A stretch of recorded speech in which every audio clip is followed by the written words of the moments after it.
Hi hello friends, இன்னைக்கு வீடியோவில் என்ன பார்க்க போகிறோம் அப்படின்னு பார்த்தீங்கன்னா 3 அப்டேட் கொடுத்துருக்காரு சங்கர் சார். அந்த 3 அப்டேட் பற்றி தான் சிம்பிளாக பார்க்க போகிறோம். என்ன அப்டேட் அப்படின்னு பார்த்தீங்கன்னா, ஃபஸ்ட்டு வந்து நமக்கு ஆல்ரெடி நீங்கள் ரீஃபண்ட் அப்ளை பண்ணியிருப்பீங்க. ரீஃபண்ட் அப்ளை பண்ண எல்லாருக்கும் வந்து ஃபஸ்ட்டு பேமெண்ட் வந்து ரிலீஸ் ஆகிடுச்சு. செகண்ட் பேமெண்ட்டில் நேம் இருக்கும், ஆனால் வந்து அமௌண்ட் வந்து ரிசீவ் ஆகிருக்காது. அது வந்து நிறைய பேருக்கு ரிசீவ் ஆகிருக்காதுன்னு இல்லை, ஒரு சிலவங்களுக்கு மட்டும் தான் ரிசீவ் ஆகிருக்காது. பார்த்தா உங்களோட நேம் இருக்கும், பார்த்தா அமௌண்ட் உங்களுக்கு வந்திருக்காது. அது என்ன ரீஃபண்ட் ஆகிடுச்சா என்னன்னு தெரில. அது வந்து நீங்கள் என்ன பண்ணணும் அப்படின்னா, திருப்பி அந்த மெயில் ஐடிக்கு வந்து நீங்கள் என்னோட நேம் இருக்குது ஆனால் எனக்கு அமௌண்ட் ரிசீவ் ஆகலை அப்படின்ட்டு மெசேஜ் பண்ணுங்கள்.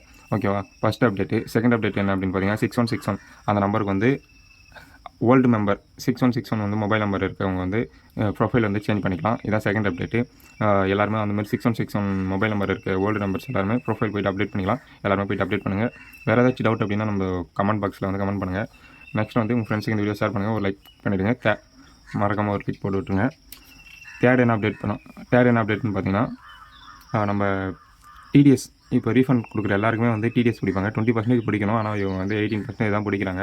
அதுக்கப்புறம் கண்டிப்பாக வந்து எல்லாருக்குமே பிடிப்பாங்க. 18% பிடிச்சிட்டு தான் உங்களுக்கு சென்ட் பண்ணுவாங்க.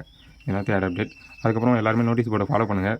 நோட்டீஸ் போர்டில் இதுக்கப்புறம் நெக்ஸ்ட் அப்டேட் உடனே அனுப்புவாங்க, வந்துகிட்டே இருக்கும். நோட்டீஸ் போர்டை ஃபாலோ பண்ணாதவங்க மறக்காமல் நம்ம சேனலையாவது ஃபாலோ பண்ணிக்கோங்க. நோட்டீஸ் போர்டை கண்டிப்பாக எல்லாருமே ஃபாலோ பண்ணியிருக்கணும். அப்போ தான் உங்களுக்கு சீக்கிரமாக அப்டேட் வரும்.